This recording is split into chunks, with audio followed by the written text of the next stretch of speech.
Confirmation friends, welcome to video number 1 billion.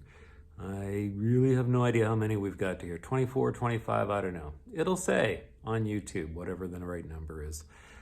But for our intents and purposes, the most important thing, well really the only important thing you need to know, is that this is the last one. It's the last one I'm ever going to make. Ever. Forever and ever. Amen. This is the end of our video series. Not quite the end of confirmation program.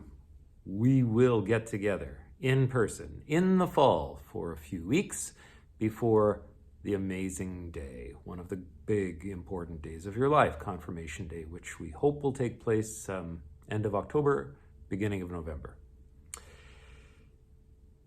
For our last thing here, I wanted to finish up with a few comments about the church and its mission. I realized this week that I kind of forgot to tell you a few important things about the thrilling topic of church structure. That's right. And there's a reason. It's really, really important. Hey, I hear you snoring. It's really, really important for this reason. And if you don't remember anything else about today's class, remember this. We do not have a hierarchical church. The church is flat, like a pancake, like the prairies. It's flat. It does not have people who are more important in it than anybody else. It's why I have hesitancy to wear the robes during worship sometimes, because it indicates that I'm the most important person in the assembly when in fact I am a servant of the assembly. So church structure is really important. For one reason, and it's the reason that we ended with last time. The church exists for mission. It's the only reason the church exists. That's what the church is for. The church exists to participate in God's mission to love, bless, heal this whole world and every person in it. The church exists for mission. And so the only important thing about church structure is that it is, what is the most important or what is the most effective way of structuring ourselves so that we can most effectively participate in God's mission. That is the only reason. There is nothing permanent or eternal about church structure. We could structure it any way we wanted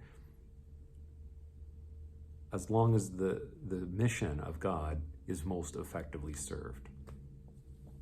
So how is it currently structured? Okay, so this is all flat. Imagine that you're looking at this from above, okay? And the circles of your involvement get wider and wider. So first in the middle is First Lutheran Church. So that's your local church community where you are a member. And by virtue of your membership at First Lutheran Church, you are actually a member of 3 larger church bodies, which is kind of cool. The next largest structure that you're a member of as a result of your membership at First Lutheran Church is the MNO Synod, which comprises Manitoba and Northwestern Ontario, congregations in Manitoba and Northwestern Ontario. Then you are also a member of a national church, the ELCIC, the Evangelical Lutheran Church in Canada, which has congregations across Canada. And then, by virtue of your membership at First Lutheran Church, you are also a member of the Lutheran World Federation, which is a global federation of Lutherans, about 70 million people. It's the largest Protestant church body in the world, 70 million people. The idea is that together we can do more things than we can just as individuals. So as a congregation, we can do more things locally in our community than any one of us could do on our own. Same goes for the MNO Synod. As a provincial body, we can do more in our province of Manitoba to serve its peoples than we could as individuals. In Canada, we can do more together as a Canadian grouping than we could as individuals. And obviously, the Lutheran World Federation, which does amazing work in humanitarian, relief, refugee, relocation. It does amazing work with AIDS, education, and relief in Africa. You are part of all that because of your membership at First Lutheran Church. And it's not just it has legs, it has traction, because when you give an offering to First Lutheran Church, 10% of that offering goes to the Manitoba Northwestern Ontario Synod for its work. The Manitoba Northwestern Ontario sends along 10% of its offering to the Evangelical Lutheran Church in Canada for its work, and the Evangelical Lutheran Church in Canada sends, I'm guessing, I don't know for sure, another 10% of what it receives onto the Lutheran World Federation for its work. So your offering at First Lutheran Church funds ministry all over the globe. It serves God's mission all over the globe. So this is the main reason why we're organized like this. Is there a better way of being organized? Maybe, but Lutherans do get a lot of work done in the world organizing themselves this way. So, because that's a lot of acronyms and a lot of letters, we'll just write it out. FLC, well, you all know that, First Lutheran Church. MNO is the Manitoba Northwestern Ontario Synod.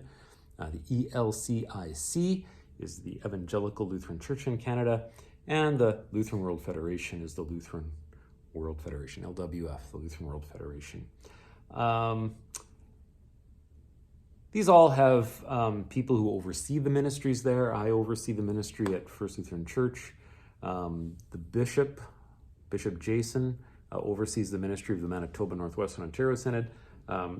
Bishop Susan Johnson oversees the ministry of the ELCIC, and the president of Lutheran World Federation oversees its ministry. These are all elected positions in one way or another.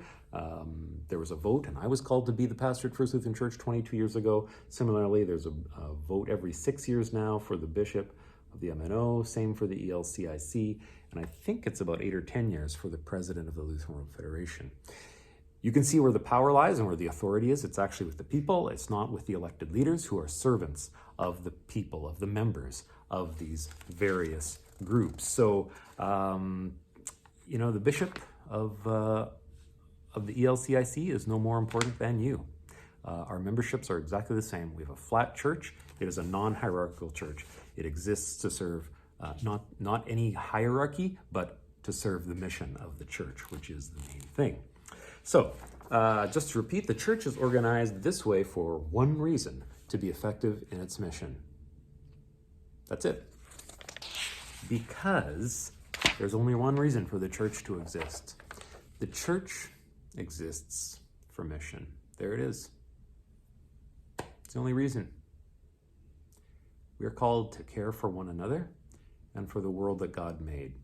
We are called to reflect the triune God and its community of love and care. We are called to create safe, caring communities as a reflection of the life of the triune God. We are called to be participants in God's mission to love, bless, and heal this whole world and every person in it. That's it. There is no other reason for the church to exist. And the church must never, ever forget its purpose and its reason for being.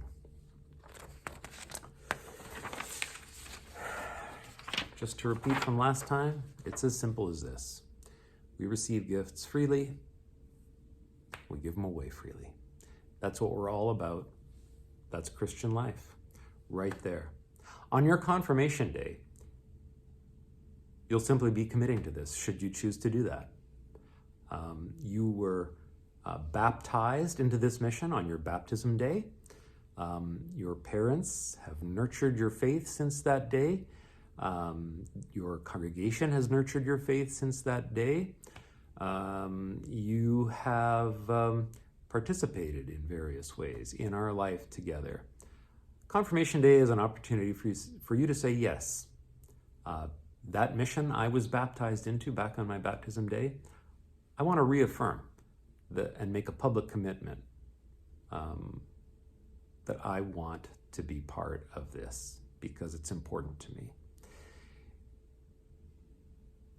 That's what your confirmation day is all about. So everything we've talked about, all the things we've learned over the past couple of years, they're all meant to help you make an informed decision about that day.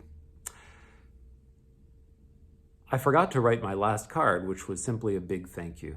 I'm really grateful for your willingness to participate in this experience, to spend time doing the readings and watching the videos and thinking and reflecting and pondering and all those really important human things. Thank you. At the annual general meeting, well, I should say a few things about how we make decisions as churches. We get together and vote. That's basically how it works. The most important decision-making body at First Lutheran Church is our annual general meeting, which we just had last Sunday.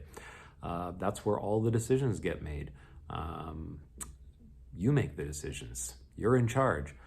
With the MNO Synod, they have a convention every 3 years. With the ELCIC, they have a convention every 3 years. All members come together and make decisions. And similarly with the Lutheran World Federation. So that's where the authority is. It's with the people. It's with you. At our annual general meeting on Sunday, the decision was made by the people, by you, thank you, to grant me a sabbatical leave. Rest is an important biblical principle, as we remember learning from Manna and Mercy last year. It's important to take time for Sabbath rest, to remember that our reason for being is to be in relationship and to enjoy the gifts of our friends and our family members and enjoy the gifts of creation. We are always encouraged to take at least one day a week off to enjoy those gifts and to nurture those relationships. And once every 7 years, the church encourages congregations to give pastors the gift of a few months off to rest and rejuvenate and restore relationships with creation and with their family and friends. So I'm really grateful for this gift. It means that on March 14th, I will be away until July 10th.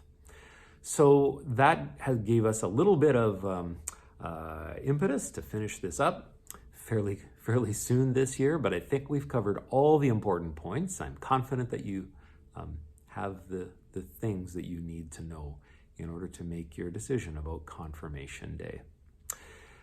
I also want you to know that you have what it takes. You've been given everything that you need to play the role in God's mission that God calls you to play. None of us will play those roles perfectly, but that's okay. God can work even through our mistakes. The important point is to be intentional and to have a heart of compassion and care for the world's vulnerable and for this creation that is suffering. I know you have what it takes. I've told you since the time you were very little that you are making this day special by just being you. There's no one in the whole world just like you. Be well, my friends. I will see you in the fall. Bye-bye.